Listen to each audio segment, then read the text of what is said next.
नमस्कार मु सुब्रत कुमार साहू आपण मानंको मो यूट्यूब चैनल को स्वागत। तो आज आमे ए वीडियो रे आलोचना करिबा फकीर मोहन को संपर्क रे। फकीर मोहन किपरि भाबे जन्म ग्रहण करथिले, तांकर जीवन परिचय किपरि थिला, से सब संपर्क रे आमे आलोचना करिबा। फकीर मोहन 1843 ख्रीष्टाब्द जनवरी मास मकर संक्रांति रे बालेश्वर जिलार मल्लिकाशपुर ग्राम रे जन्म ग्रहण करथिले। तांका पिता थिले लक्ष्मण सेनापति और माता थिले तुलसी देवी। किंतु 1.5 वर्ष बयस बाल्यकाल समय 1.5 वर्ष बयस फकीर मोहन निजर पिता लक्ष्मण सेनापति और 2.5 वर्ष बयस निजर माता तुलसी देवी को हराइथिले। तथापि से विधवा पितामही कुचला देवी द्वारा लालन पालन होइथिले।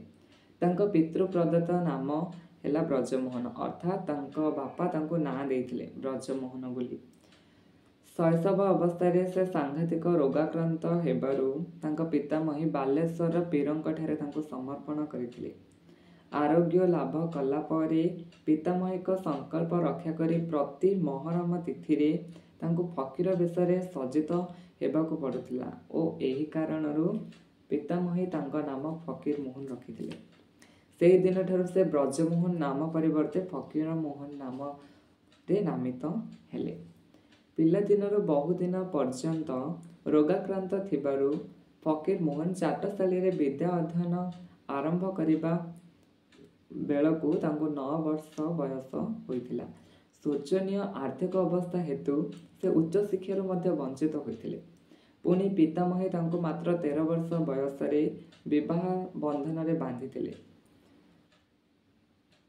तांको बड़ बापा बालेश्वर ठारे जहाजर अझाल सिलाई कार्य ठिकादार थिले।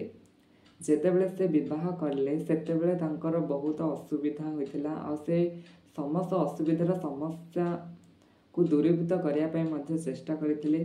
जेहेतु 13 वर्ष बयसर नाबालक भाबरे से विवाह बंधन रे बांधी होइछंती, तो जेहेतु सांसारिक जीवन चलाया पय हेले किछि अर्थ उपार्जन करिया पय हबो, तो से यही उद्देश्य रे अनेक स्थान कार्य करिबा पय मध्ये जाइथिले फकीर मोहन सेनापति।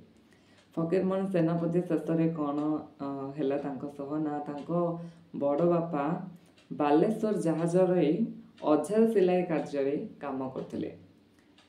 से फकीर मोहन को सेठारे हिसाब करिबा दायित्व देइथिले। ए चाकरी छाड़ी से किछि दिन कचेरी रे मध्य काम कले। से पर्यंत से उच्च शिक्षार भाषण त्याग करनथिले। किंतु एते समस्या सत्य मध्य से कौन करनथिले ना पाठ छाड़ीबा माने पाठ पढ़िबा केबेले छाड़ी नथिले। तांकर भाषण सेटा केबेले त्याग होई नथिला। तेणु परवर्ती समय रे से कौन करथिले, बारबाटी विद्यालय रे नाम लिखाइथिले एवं मासकु मात्र 4 अणा वेतन देई न पारी 2 वर्ष परे विद्यालय त्याग कले, अर्थात 1862 रु 1864। से कौन करथिले, जेतेबेले 2 अणा वेतन तांकु देबाकु पड़िला, तो जेहेतु आर्थिक अवस्था से देई न पारिले सेति पय से 2 वर्ष विद्यालय त्याग कले। तापरे आरंभ होला तांकर शिक्षकता। सेही विद्यालय रे मासिक दरमा 2.5 टंका।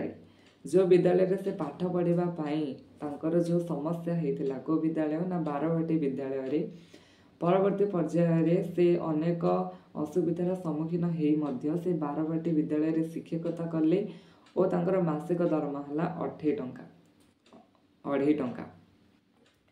पर मिशन स्कूल रो प्रधान शिक्षक भाबरे मासिक 10 टंका वेतन रे 1871 ख्रीष्टाब्द पर्यंत कार्य कले। परवर्ती समय रे से तो थिले बारबाटी विद्यालय रे शिक्षकता करथिले। 2.5 टंका रे तांकर मासिक दरमा थिला। परवर्ती पर्याय रे मिशन स्कूल रो मध्य प्रधान शिक्षक हेले, जार मासिक 10 टंका तांकु दरमा वेतन मिलुथिला। से 1864 रु आरंभ करिकि 1871 ख्रीष्टाब्द पर्यंत सेठारे से कार्यरत थिले शिक्षकता पदवी रे रही। प्रथमे शिक्षकता करुथिबा समय रे से सही स्कूल रो संस्कृत पंडितंक सहायता रे संस्कृत शिक्षा मध्य लाभ करिथिले।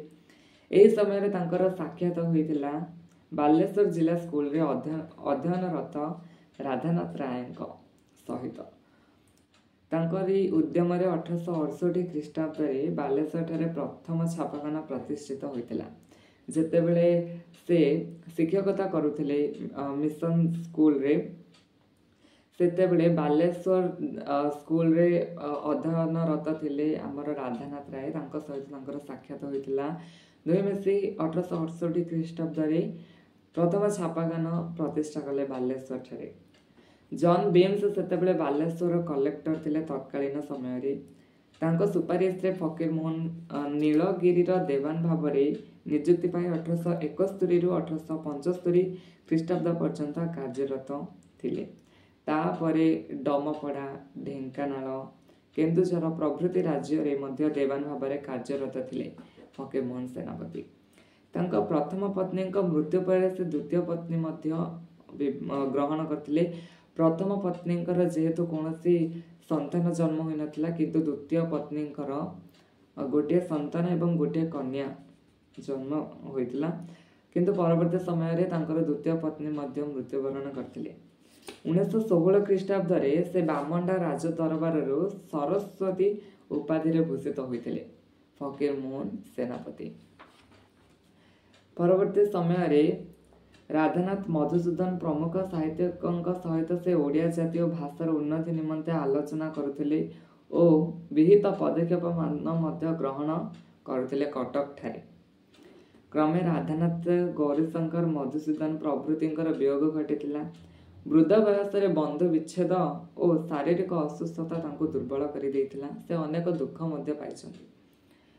ଶେଷରେ ସେ 1918 ଖ୍ରୀଷ୍ଟାବ୍ଦ ଜୁନ ମାସ 14 ତାରିଖ ପୁଣ୍ୟ ରଜ ସଂକ୍ରାନ୍ତି ତିଥିରେ ଇହଧାମ ତ୍ୟାଗ କରିଥିଲେ। କିନ୍ତୁ ଜନ୍ମ ହୋଇଥିଲେ ମକର ସଂକ୍ରାନ୍ତି 1843ରେ ଜନ୍ମଗ୍ରହଣ କରିଥିଲେ। 1866 ଖ୍ରୀଷ୍ଟାବ୍ଦରୁ 1918 ଖ୍ରୀଷ୍ଟାବ୍ଦ ପର୍ଯ୍ୟନ୍ତ ତାଙ୍କର ଲେଖନୀ ଚାଳନା ଅବ୍ୟାହତ ରହିଥିଲା। ମାନେ ସେ ଅନେକ ପ୍ରକାର ଗଳ୍ପ, ଉପନ୍ୟାସ ସବୁ ଲେଖିଥିଲେ। ପରବର୍ତ୍ତୀ ସମୟରେ ସେ 1918 ଖ୍ରୀଷ୍ଟାବ୍ଦରେ ତାଙ୍କର ମୃତ୍ୟୁବରଣ ହୋଇଥିଲା। ତ ଆଜିର এই ଭିଡ଼ିଓରେ ଆଜି ଆମେ କ'ଣ ଆଲୋଚନା କଲେ ନା ଫକୀରମୋହନଙ୍କ ଜୀବନ ପରିଚୟ ବିଷୟରେ। ସେ କିପରି ଭାବେ ଜନ୍ମ ହୋଇଛନ୍ତି, ତାଙ୍କର ସେ ଜନ୍ମ ହେବା ପରଠୁ ଆରମ୍ଭ କରିକି ଯେତେବେଳେ ବଡ଼ ହୋଇଛନ୍ତି, ତାଙ୍କର ଜୀବନ କାଳ ମଧ୍ୟରେ କ'ଣ ଘଟିଛି ତାଙ୍କ ଜୀବନ ସହିତ, କ'ଣ କେତେ ସୁବିଧା କେତେ ଅସୁବିଧା, କ'ଣ ନାହିଁ କ'ଣ ଅଛି, ସବୁ ଘଟଣା କିଭଳି ଭାବେ ଘଟିଛି ତାହା ଆଜି ଆମେ ଆଲୋଚନା କଲେ। ତ ଆପଣମାନେ କମେଣ୍ଟ ବକ୍ସରେ ଜଣାନ୍ତୁ ପରବର୍ତ୍ତୀ ଭିଡ଼ିଓରେ କେଉଁ କ୍ଲାସ୍କୁ ଆମେ ଆଲୋଚନା କରିବା। ଧନ୍ୟବାଦ।